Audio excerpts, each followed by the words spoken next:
Welcome to the final tutorial on equality in Islam. We'll be looking at wealth and poverty, Muslim teachings on helping the poor as well as Muslim beliefs about charging interest. An economy is the state of a country in terms of the production and consumption of goods and services and the supply of money. The UK has one of the world's largest economies, which means it's one of the wealthiest nations on the planet. Can you remember the causes of poverty in the UK and in other countries around the world? Poverty is a big problem for people in the UK, even though it is a wealthy country. Here, poverty is caused by unemployment, low pay, lack of education and homelessness. In other parts of the world, war and natural disasters are also causes. The Quran teaches that humans have been created for ibadah, which means the worship of Allah.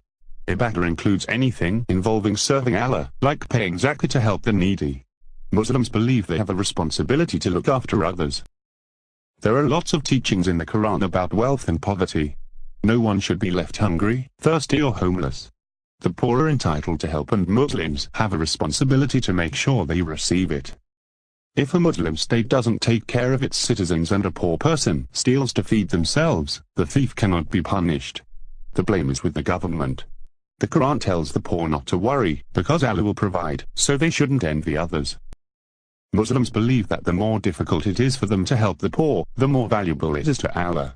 Muslims should make sacrifices to help those in need, so even if they aren't really wealthy, they should give to people who are worse off than them. Muslims believe that giving charity should be done purely for the sake of Allah, not for any praise or gratitude. They also believe giving to the poor benefits the people giving, as well as the receiving. Interest is payment a borrower makes to a lender that is added on to the money borrowed when paying it back. Islam does not allow charging interest as it takes advantage of a person in need. In the exam you might be asked to explain causes of poverty, or explain Muslim teachings about the importance of sharing wealth. In summary, there are many causes of poverty in the UK and the world. Muslims believe the teachings of Islam can help get rid of poverty.